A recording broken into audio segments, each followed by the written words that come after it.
Mulpani cricket रङ्गशाला अझै बनिसकेको छैन त्यो।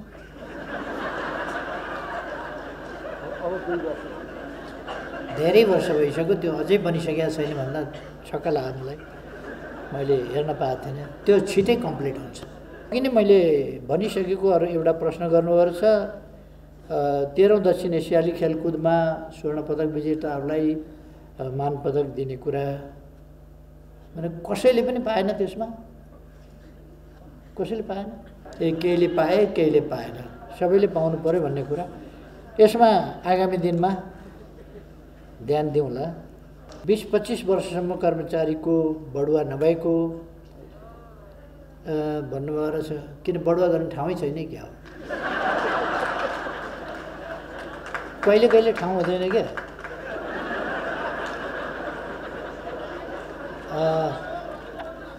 अब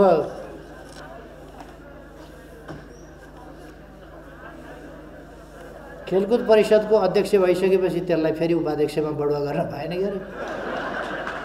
त्यस्तै पर्या हो भने, नत्र भने त बढुवा कसरी नभएको। 20औं वर्षदेखि 20-25 वर्षदेखि कर्मचारीको बढुवा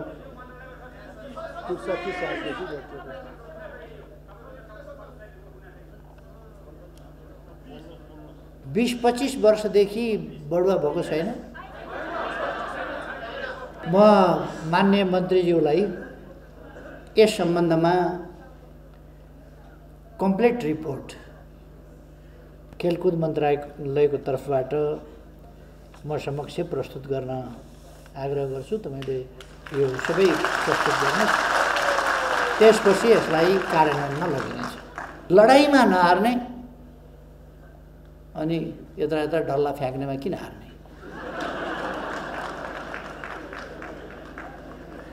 तोपसँग नहार्ने, गोला बारुदसँग नहार्ने, काठमारसँग नहार्ने,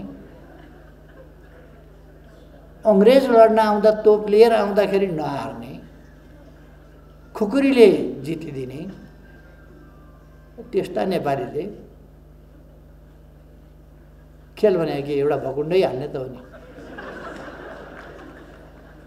क्रिकेटमा एउटा बल हाल्ने त हो नि। किन हार्नु परेको छ त्यसमा चाहिँ। त्यसकारण त्यसमा पनि नहार्ने। रङ्गशालाहरू निर्माण गर्ने भनिए तापनि रकम अभावले 10औं वर्ष लाग्ने स्थिति छ भन्ने कुरा गरिएको रहेछ। त्यस्तो हुँदैन। केही ठाउँमा चाहिँ मानिसहरूको इगो, केही अनावश्यक र अनुचित ढङ्गको राजनीतिकरण, जस्तो झापामा नै मैले एउटा रङ्गशाला निर्माण गर्न खोजेको थिएँ। 10औं वर्षभन्दा बढी भयो। त्यहाँ केही मान्छेहरू जमिन पनि मेरै पहल प्रयासमा प्राप्त भएको हो, सबै कुरा भएको, बजेट पनि कमी नभएको, तर पनि केही मान्छेहरू त्यो मलाई जस जान्छ भनेर त्यो कसरी डिस्टर्ब गर्न सकिन्छ त्यो काममा लागेको छ।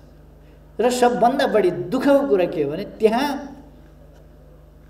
अन्तर्राष्ट्रिय स्तरको राष्ट्रिय रङ्गशाला बनाउने मैले घोषणा गरेँ। त्यहाँ युवाहरू सबभन्दा बढी फाइदा त त्यहाँका युवाहरूलाई हुन्थ्यो। त्यहाँका युवाहरूलाई हुन्थ्यो। त्यो रङ्गशालालाई फेरि एउटा औपचारिक रङ्गशाला मात्रै होइन, विभिन्न तहका अभ्यासका लागि बाहिर पनि क्रिकेट मैदान, बाहिर पनि खेल मैदान, फुटबल मैदान, यस्ता मैदानहरू, भलिबल मैदान, अरू मैदानहरू बाहिर पनि, जसले गर्दाखेरि एकदमै र स्थितिमा पनि, कच्चा स्थितिमा पनि अभ्यासहरू गर्न सकियोस्, त्यसबाट भित्र पस्ने स्थिति बन्न सकोस्, त्यस्ता प्रबन्धसहित गर्न खोजिएको। तर केही मान्छेहरूले लगातार विरोध गर्ने र पोलिटिकल पार्टी, पोलिटिकल लिडरहरूले विरोध गर्ने, विकास विरोधी मनोवृत्ति, त्यस्ता कुराहरूले केही ठाउँमा त्यसरी पनि रोकिन्छन् अनेक प्रकारका दाउपेचले। तर म तपाईहरुलाई भन्न चाहन्छु, अहिले अभावमा केही रोकियो होला, अर्को पल्टबाट अब आउँदो बजेटबाट यो चुनावको लगत्तै पछि तपाईहरुलाई थाहा छ वैशाख 27 गते चुनाव दोस्रो चरणको पनि सकिन्छ। जेठ 15 गते बजेट आउँछ। चुनाव पछिको बजेटमा, अब बजेट त यो बिचमा त पेश हुँदैन, तपाईँहरूलाई थाहा छ। चुनाव पछि नै बजेट हुन्छ।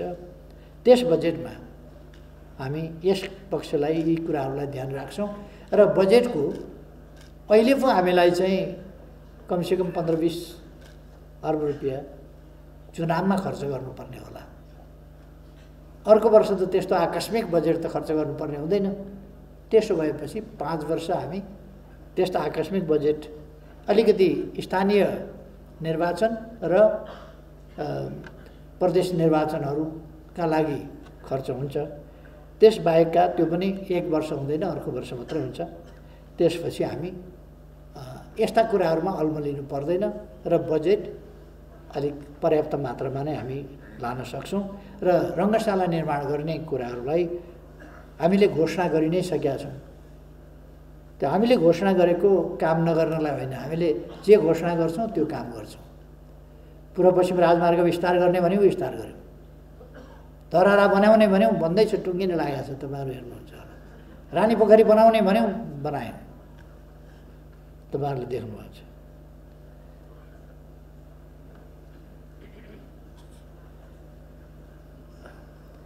अघि नै मैले भनिसकेको अरू एउटा प्रश्न गर्नुभएको छ। 13औं दक्षिण एसियाली खेलकुदमा स्वर्ण पदक विजेताहरूलाई मान पदक दिने कुरा, भने कसैले पनि पाएन। त्यसमा कसैले पाएन। केहीले पाए, केहीले पाएन, सबैले पाउनु पर्यो भन्ने कुरा। यसमा आगामी दिनमा ध्यान दिउँला। कर्मचारीहरूको सामाजिक सुरक्षा र स्थायी प्रक्रियाबारे सम्बोधन गरिदिने भनेर यहाँहरूले भन्नुभएको रहेछ। भर्खरै मात्रै हामीले 30,000 सरकारी कर्मचारीहरूलाई सामाजिक सुरक्षाका दायरामा ल्याएका छौँ। सोही बमोजिम यो 20 वर्षसम्म अस्थायी वा करारमा रहेका कर्मचारीहरूको व्यवस्था पनि गरिनेछ।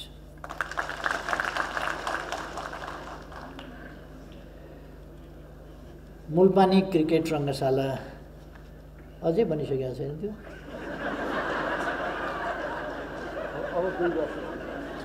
धेरै वर्ष भइसक्यो, त्यो अझै बनिसकेको छैन भन्दा छक्क लाग्यो मलाई। मैले हेर्न पाएको थिइनँ। त्यो छिटै कम्प्लिट हुन्छ।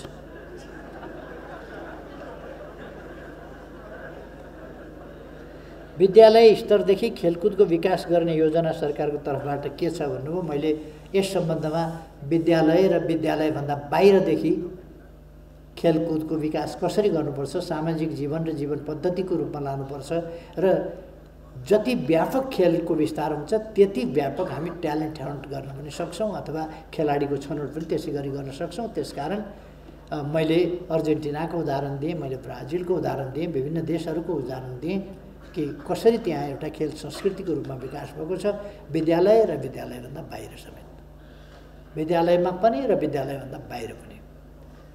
त्यसकारण यो मैले अघि नै भनिसकेको कुरा हो।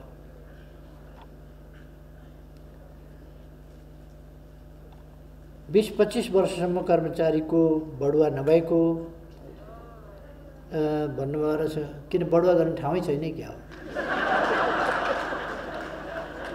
कहिले कहिले ठाउँ हुँदैन क्या।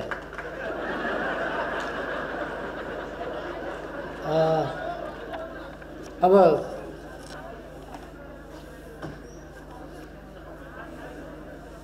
खेलकुद परिषदको अध्यक्ष भइसकेपछि त्यसलाई फेरि उपाध्यक्षमा बढुवा गर्न भएन क्या। त्यस्तै पर्या हो भने, नत्र भने त बढुवा कसरी नभएको? 20औं वर्षदेखि 20-25 वर्षदेखि कर्मचारीको बढुवा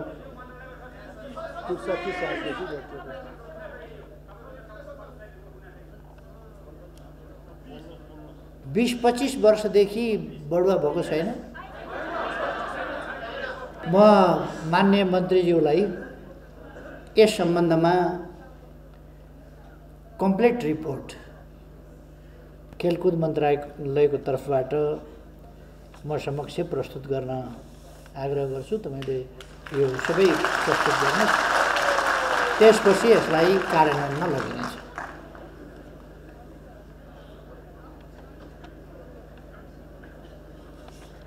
नयाँ नियुक्ति पनि अगाडि बढेको छैन भन्नुभएको रहेछ। त्यो नयाँ नियुक्ति पनि आवश्यकता अनुसार नयाँ नियुक्ति हुँदै जान्छ। कर्मचारीको हकमा। तर ओभर स्टाफिङ एउटा चलन के छ भने जो मन्त्री आयो उसले आफ्ना मान्छे अलिकति भर्ना गर्ने, अर्को आउँछ फेरि उसले अलिकति भर्ना गर्ने, चाहिएर भर्ना गर्ने कुरा रोकिँदैन। तर जनकपुर चुरोट कारखाना जस्तो बनाउनु हुँदैन। जनकपुर चुरोट कारखाना के हो भने एउटा मन्त्री आउँछ त्यहाँ अलिकति मान्छे आफ्ना राख्छ, अर्को मन्त्री आउँछ फेरि अलिकति त्यहाँ आफ्ना मान्छे राख्छ, गर्दा गर्दा सूर्य टोबाकोले त्यति नै उत्पादन गर्दाखेरि 700 कर्मचारी मजदुरले हुन्छ। जनकपुर चुरोट कारखानामा 2700 पुगिसके। त्यो उत्पादनले त्यहाँ तनखा खुवाउने भ्याउँदैन त कसरी उद्योग चल्छ? त्यस्तो खालको हुनु हुँदैन। मन्त्री नै पछि नियुक्ति यो हुनु हुँदैन। खेलकुदमा उपाध्यक्ष आए, सदस्य सचिव आए, मन्त्री आए, हरेकले आफ्ना आफ्ना मान्छे नियुक्ति गर्नुपर्ने यो होइन। आवश्यकता अनुसार आवश्यक सङ्ख्यामा आवश्यक दरबन्दी सिर्जना गरिनेछ र नयाँ नियुक्ति पनि सुरु गरिनेछ। तिनटै भूबनोट छ जहाँ खेल्न हामी अभ्यस्त छौँ। नेपालमा धेरै उचाइसम्म पनि हाई अल्टिट्युड नलाग्ने, धेरै उचाइमा जहाँ अरूलाई हाई अल्टिट्युड लाग्छ त्यहाँ हाई अल्टिट्युड नलाग्ने, त्यहीँ बसोबास गर्ने मानिसहरू हामी छँदैछौँ। तलका मान्छेहरू गयो भने हाई अल्टिट्युड लाग्छ, त्यहीँ बसिरहेकालाई लाग्दैन। अथवा धेरै अल्टिट्युडसम्म, धेरै उचाइसम्म हामी बस्छौँ। त्यहाँ बस्दा, त्यहाँ हिँड्दा जहाँ अल्टिट्युड लाग्ने भनेको अक्सिजन पातलो हुन्छ, कम हुन्छ, त्यहाँ अल्टिट्युड लाग्छ, उचाइ लाग्छ, लेक लाग्ने भन्छौँ हामी। ती लेक लाग्ने ठाउँहरूमा त्यहाँको जनजीवन सधैँ उत्तिकै सहज फुर्तिलो रहेको हुन्छ। अर्थात् हाम्रो भूगोल यस्तो छ जहाँ हामी त्यस्ता ठाउँहरूमा दौडिएका फोक्सोहरू, त्यस्ता ठाउँहरूमा उकालीहरूमा कुदेर, ओह्रालीहरूमा कुदेर अभ्यस्त भएको फोक्सो, त्यस्ता उकालीहरूमा कुदेर, उकालीहरूमा पनि भारी बोकेर सुगठित भएका मसल,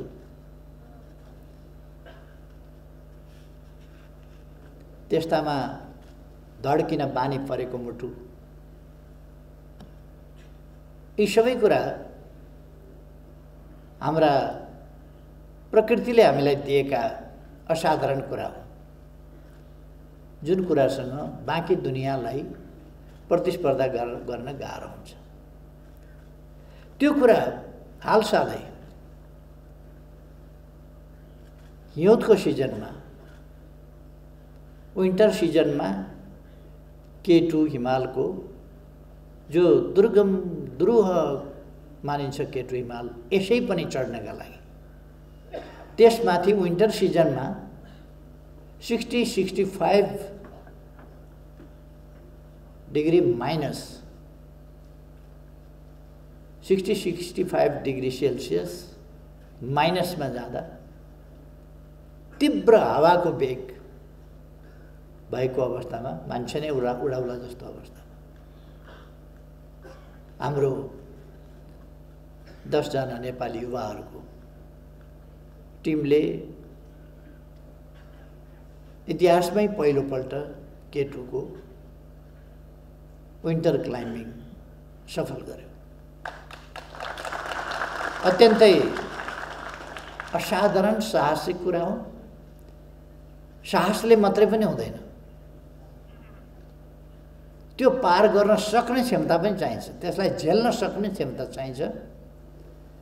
10 जनाको टिममा 10 जना कसैले परित्याग गर्नु पर्दैन, कसैले कुनै क्षति नभइकन सफल हुनु असाधारण उपलब्धि हो। त्यसले देखाउँछ नेपालीहरूको पोटेन्सियल के छ भन्ने कुरा। अहिले त यो खाली प्रकट हुन सुरु मात्रै गरेको छ। के हो पोटेन्सियल नेपाल? नेपालीहरूमा त्यो पोटेन्सियल छ। अब त्यो पोटेन्सियललाई हामीले कसरी त्यसलाई वास्तविक अर्थमा पहिचान गर्ने, चिन्ने, त्यसलाई अगाडि कसरी बढाउने, त्यसलाई सदुपयोग कसरी गर्ने, त्यसको विकास कसरी गर्ने र त्यो पोटेन्सियलको सदुपयोगबाट उपलब्धिसम्म कसरी पुग्ने, प्रश्न त्यो हो।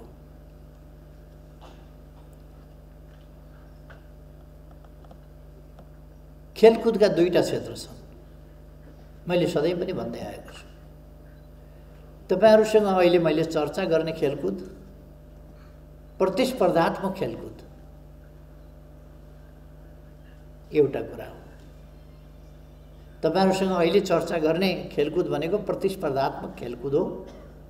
राष्ट्रिय प्रतिस्पर्धा, क्षेत्रीय प्रतिस्पर्धा, अन्तर्राष्ट्रिय प्रतिस्पर्धाहरूमा हाम्रो उत्कृष्टता स्थापित गर्दै जाने, प्रतिस्पर्धामा हामी अगाडि बढ्दै जाने, प्रतिस्पर्धामा हाम्रो वर्चस्व स्थापित गर्ने अथवा प्रतिस्पर्धा उन्मुख, प्रतिस्पर्धाका निम्तिको तयारी, प्रतिस्पर्धात्मक खेल एउटा कुरा। कहिले यस्ता कुराहरूमा ट्यालेन्ट हन्टका कुराहरू चल्छ। ट्यालेन्ट हन्ट यदि हामीले अब अर्को पाटो खेलको, जो मैले अक्सर भन्ने गरेको छु, खेललाई जीवनको अङ्ग बनाउनु पर्दछ। खेललाई जीवनको अङ्ग बनाउने कुरा खाली राष्ट्रिय, अन्तर्राष्ट्रिय, क्षेत्रीय, जिल्ला स्तरको वा कहीँको टुर्नामेन्ट वा प्रतिस्पर्धा मात्रै होइन, त्यसको तयारी मात्रै होइन, खेललाई एउटा सामान्य जीवनको अङ्ग बनाउने कुरा। कहिले राष्ट्रिय जीवनका अङ्ग बन्छन् ती, कहिले कस्तो। यही कुरा हामी ब्राजिल, अर्जेन्टिना यी देशहरूमा देख्ने गर्छौँ। फुटबल अर्जेन्टिनाका लागि एउटा जीवनको अभिन्न अङ्ग जस्तो, केटाकेटी भएपछि फुटबल लडाउने, फुटबल खेल्ने, फुटबल बालुवामा होस् कि अन्त होस् कि। ब्राजिलको पनि त्यस्तै स्थिति हो। हामीले पेलेको जीवनलाई हेऱ्यौँ भने अथवा अर्जेन्टिनाका मेराडोनाको स्थितिलाई हेऱ्यौँ भने अथवा अरू पछिका खेलाडीहरूलाई हामीले हेऱ्यौँ भने पछि उहाँहरू जस्तै वा उहाँहरूभन्दा उत्कृष्ट भयो होला, तर अझै पनि ती पुराना रेकर्डहरू, पुराना आकर्षणहरू ती बाँकी छन्। त्यो कसरी भयो भन्दा त्यो राष्ट्रिय जीवनको एउटा अङ्गकै रूपमा भयो त्यो खेलहरू ती देशमा। त्यसकारण ट्यालेन्ट हन्ट भन्ने कुरा पनि त्यसबाट प्रतिस्पर्धा गरेर आउन सक्ने, छानिन सक्ने कुरा पनि भएर खोज्नेहरूलाई, खेलाडी खोज्नेहरूलाई, प्रतिभा खोज्नेहरूलाई पनि सजिलो हो। हामीले स्वास्थ्यका लागि खेलकुद, जीवनका लागि खेलकुद त्यो बनायौँ भने त्यसले जीवनलाई तन्दुरुस्ती दिन्छ, स्वस्थ राख्छ, जीवनको एउटा अभिन्न अङ्ग बन्छ। त्यो स्वास्थ्यको निम्ति एउटा अभिन्न अङ्ग बन्छ। त्यसले औषधिलाई रिप्लेस गरिदिन्छ, बिमारीलाई परै भगाउँछ, प्रतिरोध शक्तिलाई बढाउँछ र प्रतिरोधी क्षमता खेलकुदमा मात्रै होइन, रोगसँग लड्ने प्रतिरोधी क्षमतालाई पनि त्यसले वृद्धि गर्छ। किनभने सेलहरू चुस्त दुरुस्त तन्दुरुस्त रहन्छ। शरीरका सेलहरू तन्दुरुस्त रह्यो भने प्रतिरोध क्षमता बढी हुन्छ। तसर्थ खेललाई हामीले जीवनको अङ्ग बनाउन विभिन्न ठाउँमा हामी यस्ता प्रतियोगिताहरू सो गर्ने, त्यो किन गर्छौँ भने त्यसको एट्र्याक्सन बढोस् र समाज त्यसप्रति अलिक आकर्षित, अझ बढी आकर्षित हुँदै जान सकोस्। त्यो कुरा हामी ध्यान दिइरहेका हुन्छौँ। यो एउटा पक्ष हो। खेललाई जीवनको अङ्ग बनाउने, खेललाई प्रतिरोध क्षमता वृद्धि गर्ने एउटा माध्यम बनाउने, खेललाई स्वस्थ जीवनका लागि एउटा पूर्व शर्त हो भन्ने कुरा रियलाइज गराउने र खेललाई एउटा सामाजिक संस्कृतिको रूपमा, जीवन पद्धतिको रूपमा नै हामीले स्थापित गर्ने कुरा। त्यो हाम्रो खेलकुद मन्त्रालय, खेलकुद परिषद, खेलकुद सङ्घहरू, विभिन्न खेलकुद सम्बन्धी क्लबहरू अथवा सचेत नागरिकहरू र सञ्चार माध्यमहरूको पनि यो साझा कर्तव्य हो कि खेल जीवनको एउटा अभिन्न अङ्ग होस्। खेलबाट मानिसले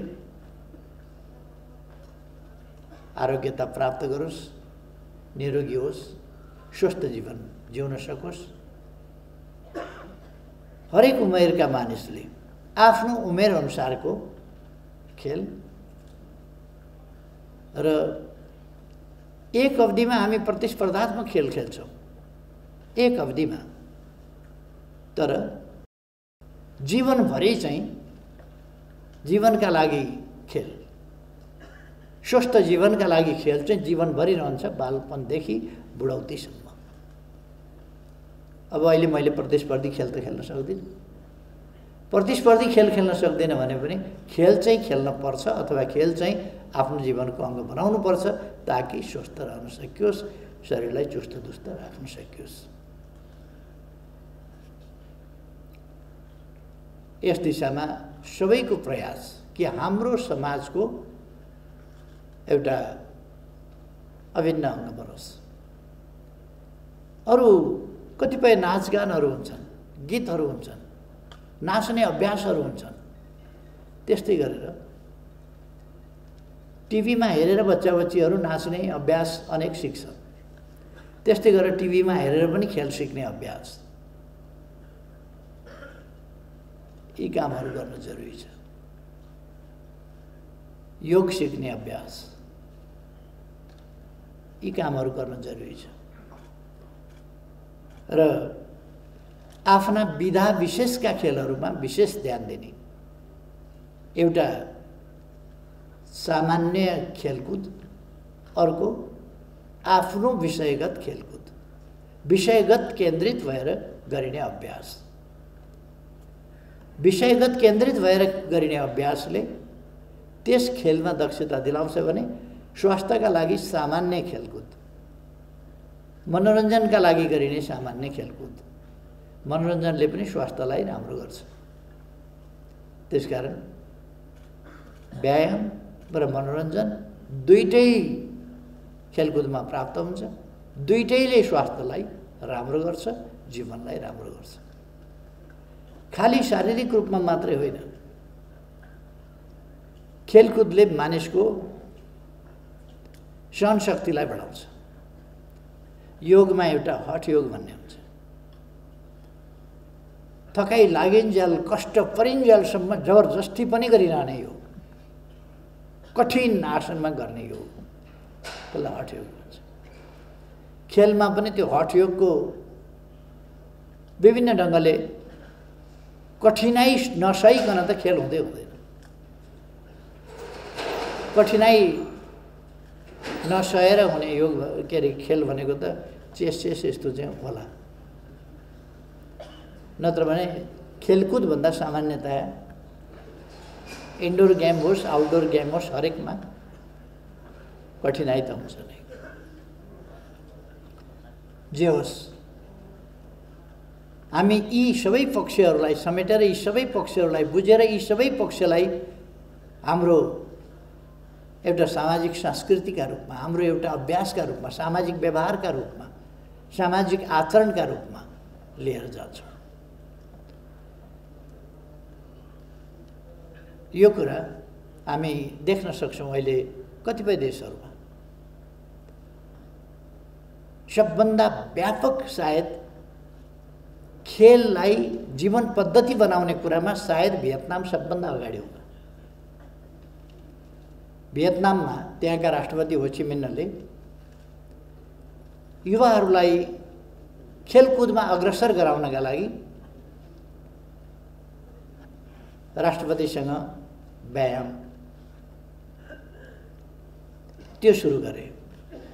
राष्ट्रपति बिहान सबेरै खेल मैदानमा जाने र व्यायाम गर्ने, अनि अरू सबैले पनि व्यायाम गर्ने। अब बच्चा बच्चीदेखि लिएर बुढाबुढीसम्मले र भियतनामका चौरी चौरीहरूमा व्यायाम गर्ने धुनहरू राखिएको छ। त्यो धुन म्युजिकको तालमा त्यहाँ व्यायामहरू, ताइचीहरू, अरू व्यायामहरू, त्यो एक प्रकारको योगका विभिन्न आसनहरू जस्तै हो। त्यो ताइची खेल्ने होचिमिन्हले त्यो सुरु गर्यो। त्यसबाट आम जनता बिहान सबेरै मैदानमा पुग्ने र खेलमा सरिक हुने, अभ्यासमा व्यायाममा सरिक हुने। त्यसले मान्छेलाई अब खेलको विशिष्टीकृत रूपतिर लिएर जान्छ, सामान्य खेलकुदबाट विशिष्टीकृत रूपतिर। किनभने स्वस्थ तन्दुरुस्त भएपछि उसलाई अरू खेल पनि खेल्न मन लाग्छ र विषयगत ढङ्गले आफ्नो अभ्यासलाई केन्द्रित गरेर त्यतापट्टि पनि लिएर जान सक्छ। विषयगत कुराले व्यायाम नपुग्न सक्छ, विषयगत खेल खेल्दा व्यायाम नपुग्न सक्छ। एक चिजको व्यायाम होला, अर्को चिजको व्यायाम छुटेको हुन्छ। त्यसकारण त्यो अरू चिजको व्यायाम पुरा गर्नका लागि पनि फेरि सामान्य एक्सर्साइज जस्ता कुराहरू या खेल जस्ता कुराहरू, अभ्यास जस्ता कुराहरू गर्नुपर्ने हुन्छ। यी पक्षहरूमा ध्यान दिन म साथीहरूलाई आग्रह गर्न चाहन्छु कि हामीले सामान्य खेल र विशिष्टीकृत खेललाई संयोजन गरेर लान सक्यौँ भने खेलकुदमा हामीले अझ ठुला प्रगति हासिल गर्न सक्छौँ।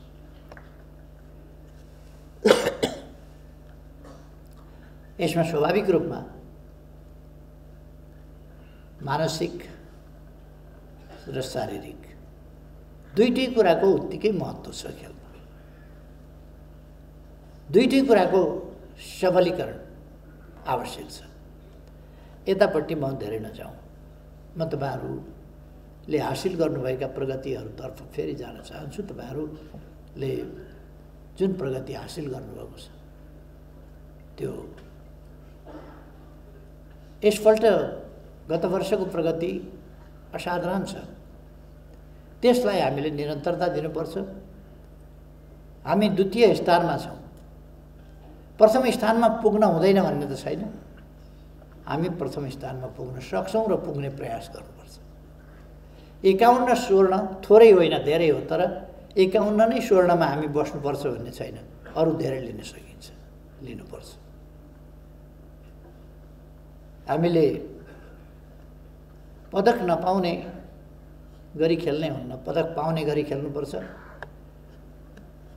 रजत काँस्य अरूलाई दिनुपर्छ, स्वर्ण जति आफूले लिनुपर्छ। खेल्ने हाम्रो टार्गेट त्यसरी हामीले निर्धारण गर्नुपर्छ। त्यसका निम्ति मेहनत तपाईँहरूले गर्ने हो, अभ्यास तपाईँहरूले गर्ने हो। तपाईँहरूका कोचहरूका लागि, प्रशिक्षकहरूका लागि अनुकूलता प्रदान गर्ने काम हो। प्रशिक्षकको सेलेक्सन तपाईँहरूको काम हो। सरकारले प्रशिक्षकको सेलेक्सन गर्दैन, तपाईँहरूले गर्नुपर्छ सेलेक्सन। उपयुक्त प्रशिक्षक उपयुक्त भएन भने खेलकुदको मामला होस् या कुनै पनि मामला होस्, पक्ष विपक्ष पक्षधरता कसैको गर्नै हुन्न। राम्रो छ, राम्रो छ, राम्रो छैन, छैन। यो चाहिँ यस्तो हो, त्यसकारण मैले यसलाई प्राथमिकता दिनुपर्छ भन्ने कुरै हुँदैन। खेलमा स्वर्ण पदकलाई मात्रै प्राथमिकता दिन्छौँ हामी, अरू व्यक्तिको प्राथमिकता हुँदैन। मैले पहिले पनि एक दुईपल्ट भनेको छु। एकपल्ट सरकारले साउथ कोरिया टिम पठायो खेल्नका लागि। एउटी बालिकाले ममाथि अन्याय पर्यो, म व्यक्तिगत तवरमा गएर खेल्छु म स्वर्ण पदक ल्याउने मान्छेलाई खेल्न नदिएर नपठाएर अरूलाई छानियो, मलाई रोकियो, म आफ्नो तर्फबाट जान्छु भनेर खेलमा गइन् र उनले स्वर्ण पदक जितेर ल्याए। त्यस्तो जजमेन्ट आइन्दा हुनु हुँदैन।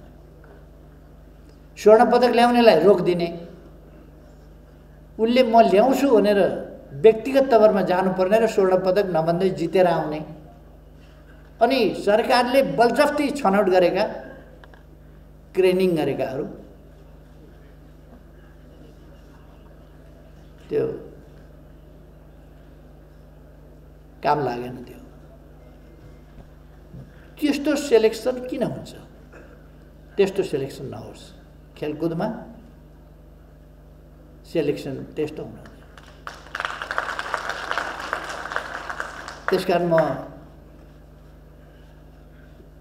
पदाधिकारीजीहरूलाई आग्रह गर्न चाहन्छु, छनौटकर्ताहरूलाई आग्रह गर्न चाहन्छु र तालिम दिँदाखेरि पनि तपाईँले पोटेन्सियल हेरेर सेलेक्सन गर्नुहोस्। तालिमकै सुरुदेखि नै पोटेन्सियल हेरेर तपाईँ पठाउन चाहनुहुन्छ ओलम्पिकमा।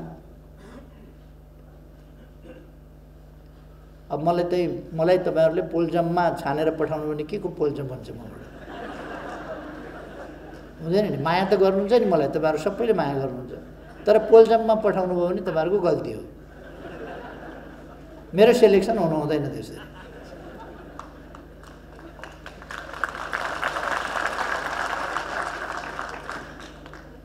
माया गर्नु आफ्नो ठाउँमा छ, तर सेलेक्सनमा भेदभाव तलमाथि हुनु हुँदैन।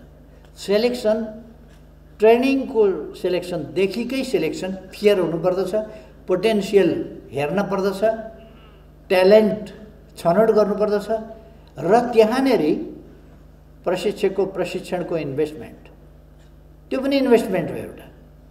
त्यो इन्भेस्टमेन्ट पनि ठिक ठाउँमा गर्नुपर्छ। त्यसो भएपछि त्यो त्यहाँबाट राम्रो उत्पादन आउँछ। यो खेलकुदको क्षेत्र उत्पादक कि अनुत्पादक भनेर अब यसले धान त फलाउँदैन, गहुँ मकै आलु पनि फलाउँदैन, यसले ज्याकेट पनि निकाल्दैन, जुत्ता पनि सिउँदैन। त्यसो भएर यसलाई अनुत्पादक भन्नु हुँदैन। अनि यो उत्पादक क्षेत्र हो भनेर यसले ठुल्ठुला मकैका गोया फलाउँछ र त्यो पनि होइन। यसको उत्पादन आफ्नो खालको हुन्छ। 10 जना हाम्रा युवाहरू गए K2, विन्टर सिजनमा K2 को सफल आरोहण गरे। That's a great achievement for the nation. जसले देशको प्राइड, देशको गौरव बढायो नि, त्यही उत्पादन हो। त्यसले तपाईँ हामी सबैलाई गौरवान्वित बनायो। हामीहरू जस्ता अलिक ढल्किँदा उमेरकालाई अलिक गौरवान्वित मात्रै बनायो। तपाईँहरूलाई त हौसला दिएको छ नि, प्रोत्साहन दिएको छ नि, त्यसले हामी गर्न सक्छौँ भन्ने। त्यसको उत्पादन त्यो। त्यसै गरेर 51 स्वर्ण ल्याउँदा देशको पर क्यापिटा इन्कम बढ्ने होइन, जीडीपी पनि बढ्ने होइन, तर त्यसले देशमा केही फरक पार्दैन। अवश्य फरक पार्छ।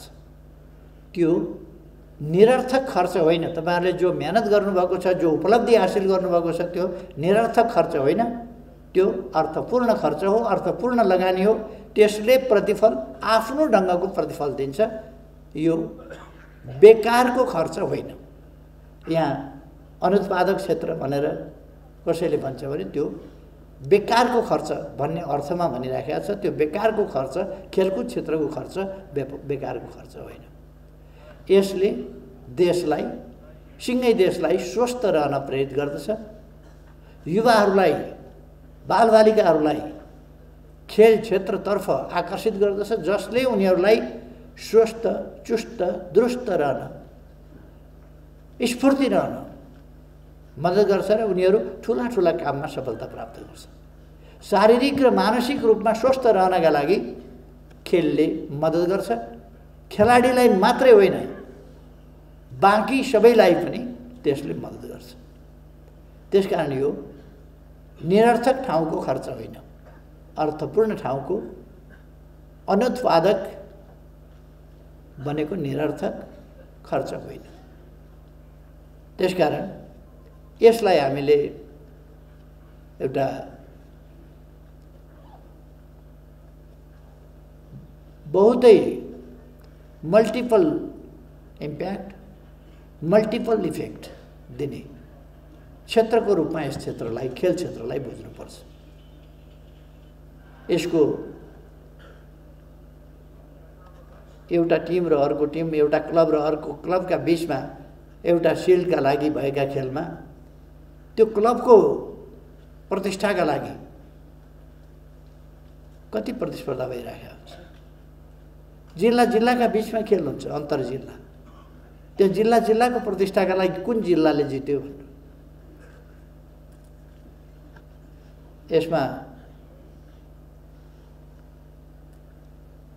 मान्छे एक खेलकुद मन्त्रीजी हुनुहुन्छ, उहाँ देशभरिकै खेलकुद मन्त्री हो, तर नुवाकोटले जित्यो भन्यो भनेदेखि भनेर आडाकानलाई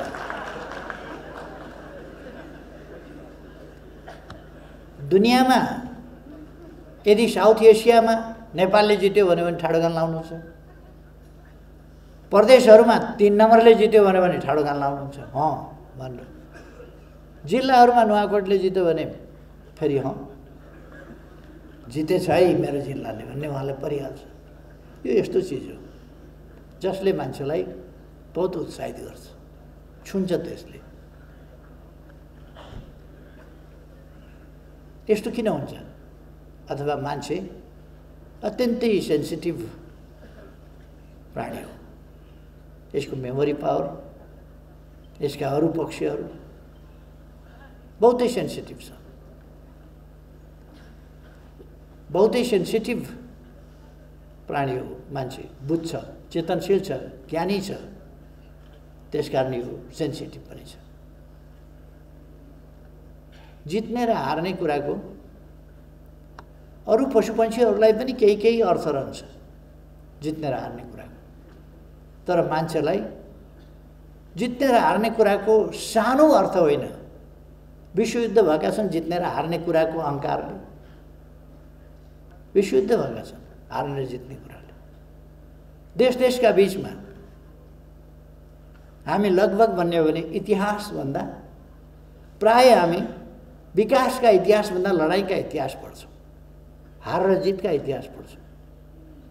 हामीले इतिहास भन्यौँ भने नेपालको इतिहासभन्दा बढ्ता चाहिँ कसले कहाँ लड्यो, कसरी लड्यो, के गर्यो, कसले बहादुरी देखायो, को जित्यो, को हार्यो, इतिहास पढ्दा बढ्ता चाहिँ जित र हारकै पढिन्छ। त्यसो भएर आज मान्छेले विश्वमा अशान्ति किन मचाइरहेछ? अशान्ति किन मचाउँछ? त्यही जित र हारका लागि।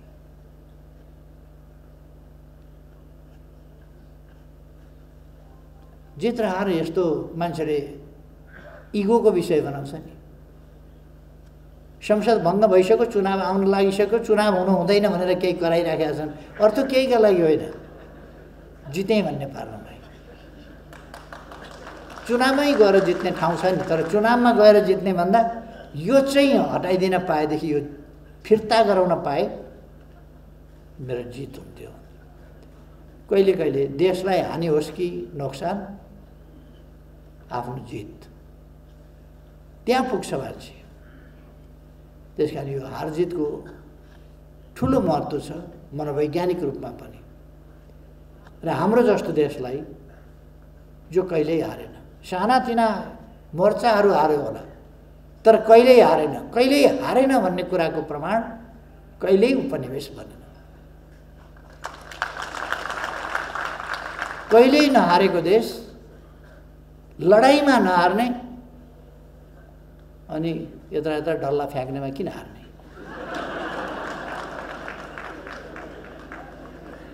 तोपसँग नहार्ने, गोला बारुदसँग नहार्ने,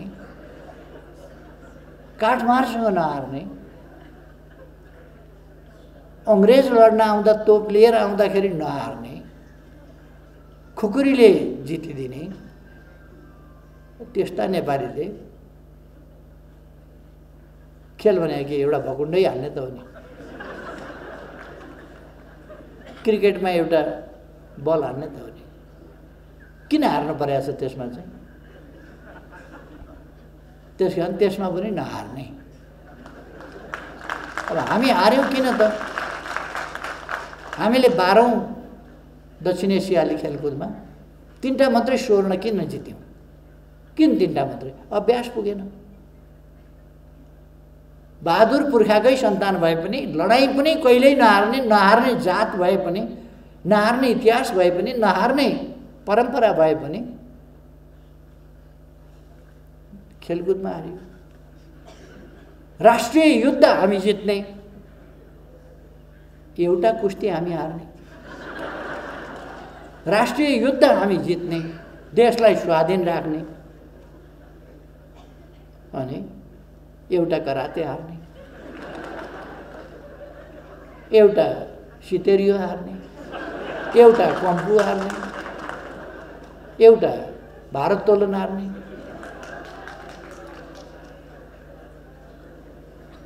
त्यसकारण यो हामीलाई मिलिरहेको छैन। यो नमिलेको कुरा मिलाउनका लागि हामीले आफ्नो अभ्यासलाई जित्ने तहमा उठाउन जरुरी छ। अरू कुनै कुरामा हाम्रो कमी होइन। अभ्यासलाई जित्ने तहमा उठाउन राम्रो प्रशिक्षक, latest technology, sports technology, latest sport technology, त्यसका लागि इक्विपमेन्ट्स एन्ड फेसिलिटिज, र म तपाईहरुलाई के भन्छु भने तपाईहरुलाई ती कुराहरू उपलब्ध गराउन गच्छेअनुसार लग्जरियस हिसाबले होइन, अपरिहार्य ढङ्गले न्यूनतम आवश्यकताको परिपूर्ति गर्ने हिसाबले कमसेकम सरकार तयार छ। सरकारले सपोर्ट गर्छ। मैले यहाँ लग्जरियस भनेको के भने कहिले कहिले म कतिपय ठाउँमा देख्छु त्यत्रो बिघ्न चिजहरू नभए पनि हुन्छ, तर धेरै लग्जरियस पारेको हुन्छ।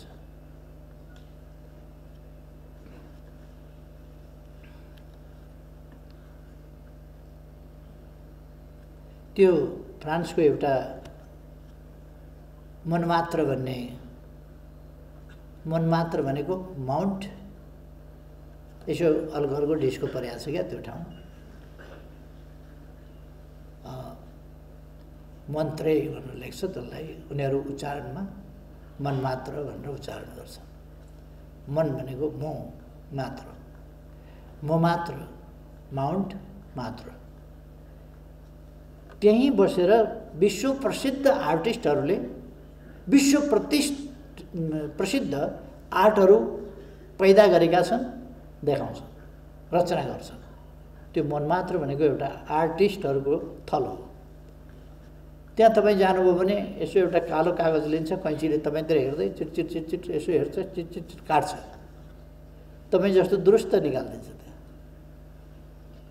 कैँचीले काटेर दुरुस्त निकाल्छ अनि तपाईँलाई दिन्छ। त्यो मैले पैसाका लागि होइन, मैले आर्ट मात्रै तपाईँलाई सेयर गरे हौँ भन्छ, दिन्छ। उसले 1 मिनटमा, बढीमा 1 मिनट लगायो होला, नत्र आधा मिनटमा चटचट काटेर दिन्छ। तर तिनीहरूसँग त्यत्रो एकदम फेसनेबल चिजहरू हुँदैन। म कहीँ कहीँ हेर्छु आवश्यकताभन्दा बढी फेसनेबल चिज, लेस आर्ट, मोर इक्विपमेन्ट्स, त्यस्तो थुप्रै ठाउँमा देखिन्छ। उनीहरूसँग लेस इक्विपमेन्ट हुन्छ, तर आर्ट्स यति स्ट्यान्डर्डको, यति हाई लेभल स्ट्यान्डर्डको आर्टहरू उनीहरू पैदा गर्छ। एकछिन यहाँ बसिदिनुहोस् त भन्छ, एउटा मुढा राख्छ, त्यहाँ बस्दा बस्दै खरखर पर्छ, क्यामेराले खिचे जस्तै तपाईँको फोटो निकाल्दिन्छ, आश्चर्यचकित बनाउने गरी। अर्थात् हामीले न्यूनतम हाम्रा आवश्यकताहरू परिपूर्ति गर्ने त्यो काम गर्नुपर्छ। हामी बजारमा आवश्यक सामान किन्न जाने हिसाबको कारोबार गर्नुपर्छ, सपिङ जाने हिसाबको कारोबार होइन। बजारमा सामान किन्न जानु र सपिङ जानु फरक छ। तपाईँ हामी कहिले कहिले आवश्यक सामान किन्न जान्छौँ, कहिले कहिले चाहिँ सपिङ गर्न जान्छौँ। खास गरेर यङ जेनेरेसन सपिङ गर्न जान्छ। आज सपिङमा जाने, सपिङ भनेको के हो भने पैसा बोकेर जाने, गएर हेर्दै जाने, कुन चाहिँ राम्रो लाग्छ त्यो किन्ने, कुन राम्रो लाग्छ त्यो किन्ने, चाहिएर होइन। अनि के ल्यायो भन्दाखेरि यो किन गएको थियो भन्दाखेरि सपिङ गर्न, दाल किन्न होइन, चामल किन्न होइन, चाहिएको कपडा किन्न होइन, ज्याकेट जाडो भयो ज्याकेट किन्नु पर्यो हिउँदमा, त्यसका लागि होइन, राम्रो देख्यो त्यस द्याट्स सपिङ। हामी सपिङ, हाम्रो गभर्मेन्टले सपिङ एफोर्ड गर्न सक्दैन, तर दैनिक जीवनका लागि आवश्यक पर्ने सामान एफोर्ड गर्न सक्छ। त्यो एफोर्ड अनुसारको तपाईँहरूलाई सहयोग हुन्छ, आवश्यक सामग्रीको सहयोग पुग्छ, हुन्छ। त्यो तपाईँहरूले यस पक्षलाई बुझ्नुहुन्छ भन्ने लाग्छ। रमेशजीले भन्नुभयो बजेट घट्यो यसपल्ट,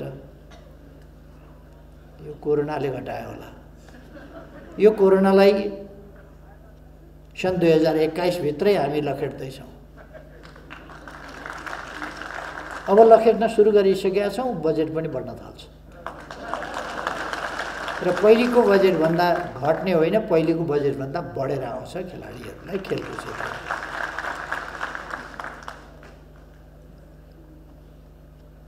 यदि दुईटा पाटामा बजेटलाई हेर्नुपर्छ। कहिले कहिले बजेट बढेर आउँछ। किन बढेर आउँछ भने हामीले स्टेडियमहरू बनाउनका लागि छुट्याउँछौँ, कहिले कहिले अरू कन्स्ट्रक्सनका कामहरूका लागि छुट्याउँछौँ, खेल मैदानहरूका लागि छुट्याउँछौँ, स्विमिङ पुलहरूका लागि छुट्याउँछौँ, या अरू चिजहरूका लागि छुट्याउँछौँ। त्यो एकपल्ट गरिसकेपछि त्यो पुरा हुन्छ। स्टेडियम एकपल्ट बनाइसकेपछि यदि गण्डकी प्रदेशलाई खेलकुदको बजेट दिनु पर्यो भने स्टेडियम बनाउने वर्ष दिएको बजेट अर्को वर्ष दिनु पर्दैन, किनभने स्टेडियम बनिसकेपछि द्याट च्याप्टर इज क्लोज्ड।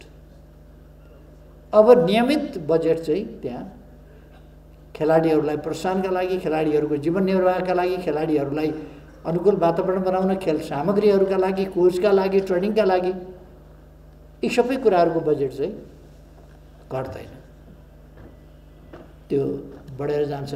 तर कहिले कहिले विशेष पर्पसका लागि यदि बजेट छुट्याइएको छ भने त्यो चाहिँ अर्को वर्ष घटेर जान सक्छ, किनभने त्यो पर्पस पुरा भयो, त्यो काम टुक्यो। त्यसकारण गच्छे अनुसारको, मैले अघि नै भने गच्छे अनुसारको बजेट तपाईँहरूलाई उपलब्ध हुने कुरामा र खेल क्षेत्रलाई अगाडि बढाउने कुरामा सरकार बिना कन्जुस्याइ एकदमै उत्साहपूर्वक अग्रसर हुन्छ। तपाईँहरू ढुक्क रहनुहोस्।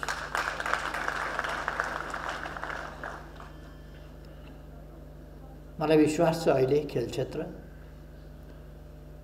खेल क्षेत्रलाई स्वस्थ बनाउन खेलका अभिभावक संस्थाहरू स्वस्थ हुनुपर्दछ। अभिभावक संस्थाहरू स्वस्थ छन् भने खेल क्षेत्र स्वस्थ हुन्छ। मैले विश्वास लिएको छु अहिलेको अभिभावक संस्था यसमा स्वस्थ छ, स्वस्थ ढङ्गले व्यवहार गर्छ। आगामी दिनमा हामी अझ ठुल्ठुला, अझ बढी प्रगति गर्नेछौँ र अझ ठुल्ठुला उपलब्धिहरू हासिल गर्नेछौँ। हामीले केही खेलहरू हाम्रा आफ्ना खालका भूगोल अनुसारका खेलहरू डेभलप गर्ने र तिनीहरूलाई प्रतिस्पर्धामा सामेल गर्दै जाने आवश्यकता होला। प्याराग्लाइडिङमा हामीले जितेको त्यस्तै होइन र?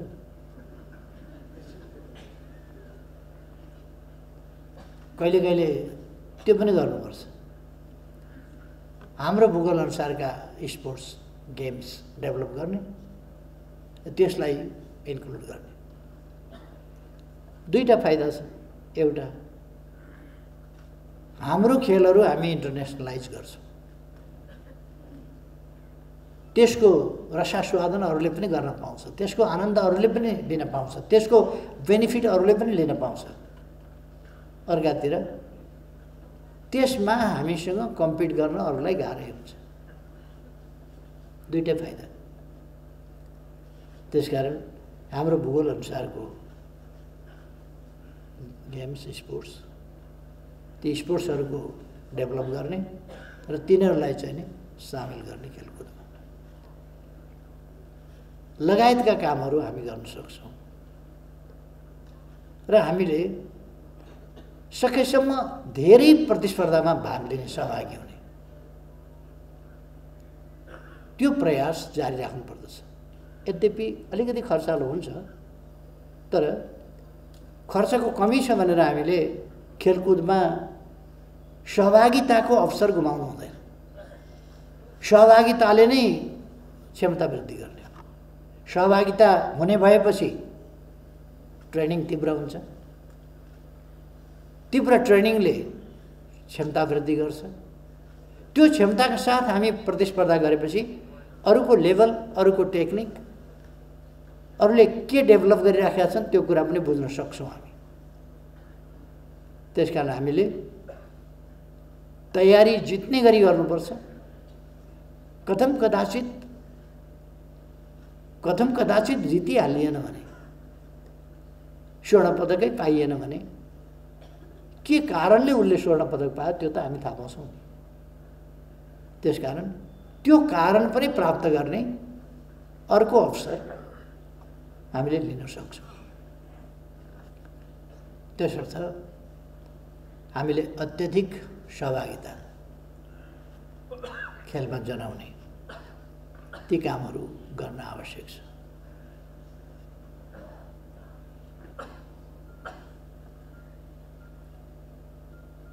तपाईहरुको खेलमा, खेलकुद क्षेत्रमै युनिटी, यो खेल क्षेत्र त यस्तो हो, आफूलाई मुक्का हान्दै गरे हुन्छ, आफूलाई लात गर्दै गरे हान्दै गरे हुन्छ, आफूलाई चोट पुर्याउँदै गरे हुन्छ, आफूलाई उचालेर पछार्दै गरेको हुन्छ। तर पनि खेल्ने बेला पनि यसो मिलाएर, हात मिलाएर खेल सुरु गर्ने, जिते हारेपछि पनि फेरि पुरानो हाम्रो मित्रता हार जित पछि पनि कायम छ है भनेर यसो हात मिलाउने चलन हुन्छ।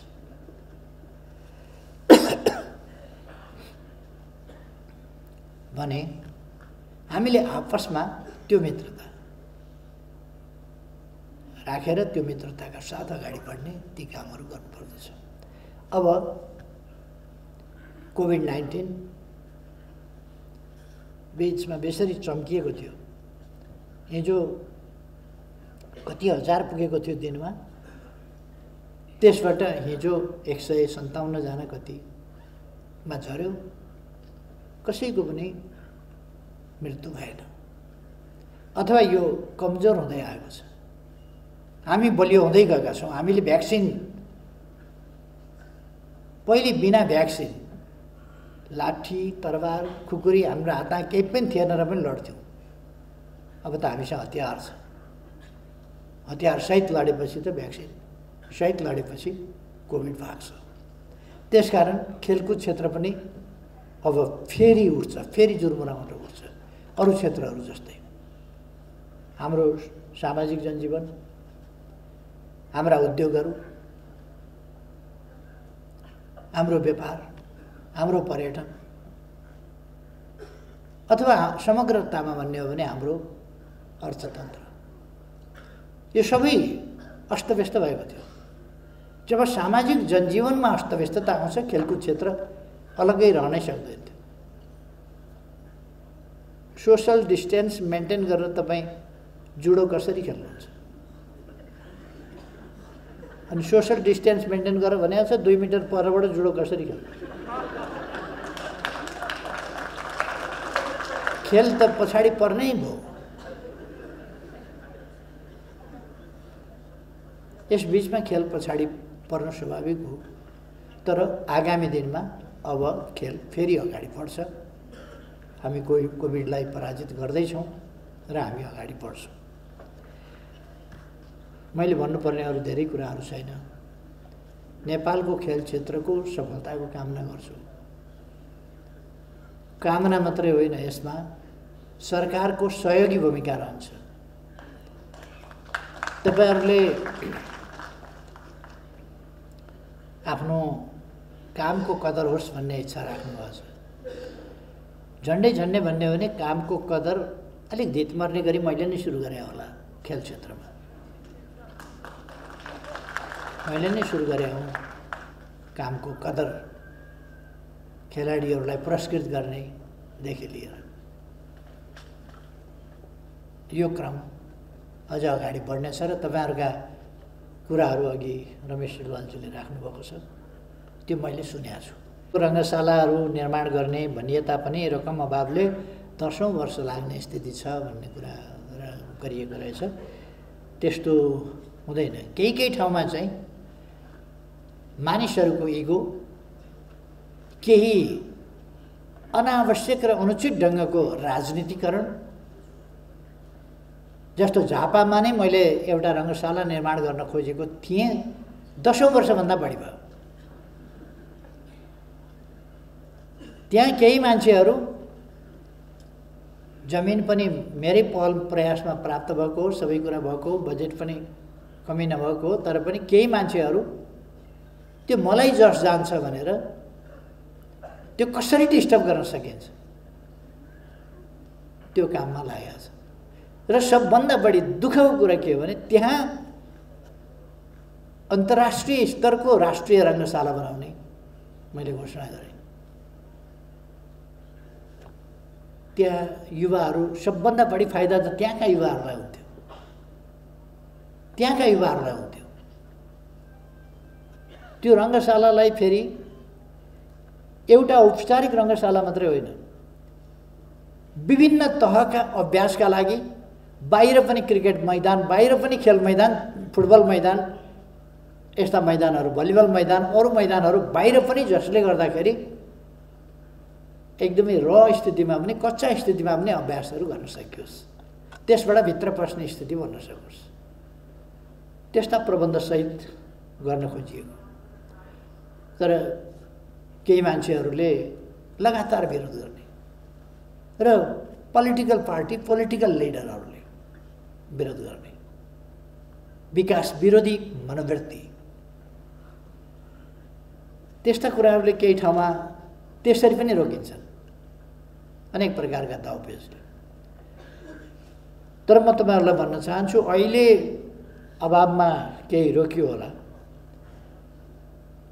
अर्को पल्टबाट अब आउँदो बजेटबाट, यो चुनावको लगत्तै पछि तपाईहरुलाई थाहा छ, वैशाख 27 गते चुनाव दोस्रो चरणको पनि सकिन्छ, जेठ 15 गते बजेट आउँछ। चुनाव पछिको बजेटमा, अब बजेट त यो बिचमा त पेश हुँदैन, तपाईहरुलाई थाहा छ, चुनाव पछि नै बजेट हुन्छ। त्यस बजेटमा हामी यस पक्षलाई, यी कुराहरूलाई ध्यान राख्छौँ र बजेटको अहिले पो हामीलाई चाहिँ कमसेकम 15-20 अर्ब रुपियाँ चुनावमा खर्च गर्नुपर्ने होला। अर्को वर्ष त त्यस्तो आकस्मिक बजेट त खर्च गर्नुपर्ने हुँदैन। त्यसो भएपछि 5 वर्ष हामी त्यस्तो आकस्मिक बजेट, अलिकति स्थानीय निर्वाचन र प्रदेश निर्वाचनहरूका लागि खर्च हुन्छ, त्यसबाहेकका त्यो पनि 1 वर्ष हुँदैन, अर्को वर्ष मात्रै हुन्छ। त्यसपछि हामी यस्ता कुराहरूमा अल्मलिनु पर्दैन र बजेट अलिक पर्याप्त मात्रामा नै हामी लान सक्छौँ र रङ्गशाला निर्माण गर्ने कुराहरूलाई हामीले घोषणा गरि नै सकेका छौँ। त्यो हामीले घोषणा गरेको काम नगर्नलाई होइन, हामीले जे घोषणा गर्छौँ त्यो काम गर्छौँ। पूर्व पश्चिम राजमार्ग विस्तार गर्ने भन्यौँ, विस्तार गऱ्यौँ। धरहरा बनाउने भन्यौँ, भन्दैछ, टुङ्गिन लागेको छ, तपाईँहरू हेर्नुहुन्छ। रानी पोखरी बनाउने भन्यौँ, बनायौँ, तपाईँहरूले देख्नुभएको छ।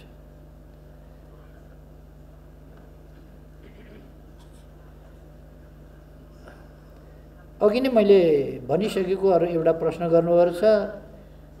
13औं दक्षिण एसियाली खेलकुदमा स्वर्ण पदक विजेताहरूलाई मान पदक दिने कुरा भने कसैले पनि पाएन, त्यसमा कसैले पाएन।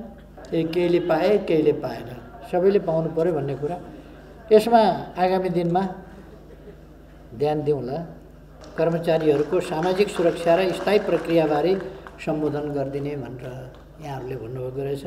भर्खरै मात्रै हामीले 30,000 सरकारी कर्मचारीहरूलाई सामाजिक सुरक्षाका दायरामा ल्याएका छौँ। सोही बमोजिम यो 20 वर्षसम्म अस्थायी वा करारमा रहेका कर्मचारीहरूको व्यवस्था पनि गरिनेछ।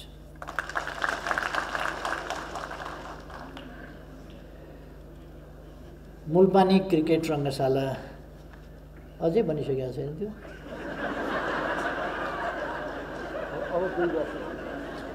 धेरै वर्ष भइसक्यो, त्यो अझै बनिसकेको छैन भन्दा छक्क लाग्यो मलाई। मैले हेर्न पाएको थिइनँ। त्यो छिटै कम्प्लिट हुन्छ।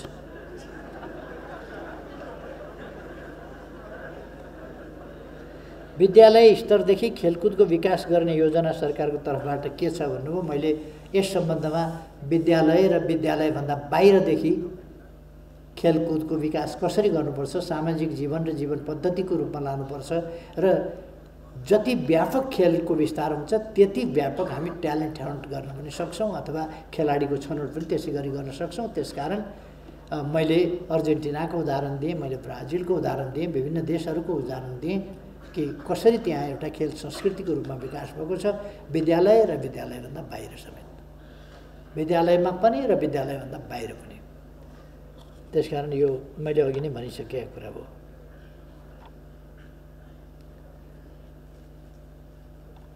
बिस 25 वर्षसम्म कर्मचारीको बढुवा नभएको भन्नुभएको रहेछ। किन बढुवा गर्ने ठाउँै छैन क्या हो? कहिले कहिले ठाउँ हुँदैन क्या।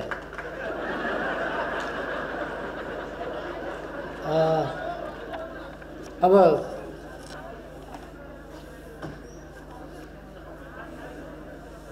खेलकुद परिषदको अध्यक्ष भइसकेपछि त्यसलाई फेरि उपाध्यक्षमा बढुवा गर्न भएन क्या।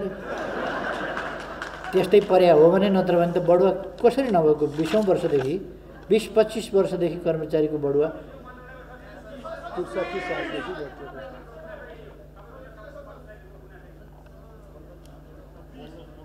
20-25 वर्षदेखि बढुवा भएको छैन। म माननीय मन्त्रीज्यूलाई यस सम्बन्धमा कम्प्लिट रिपोर्ट खेलकुद मन्त्रालयको तर्फबाट म समक्ष प्रस्तुत गर्न आग्रह गर्छु। तपाईँले यो सबै प्रस्तुत गर्नुहोस्, त्यसपछि यसलाई कार्यान्वयनमा लगिनेछ।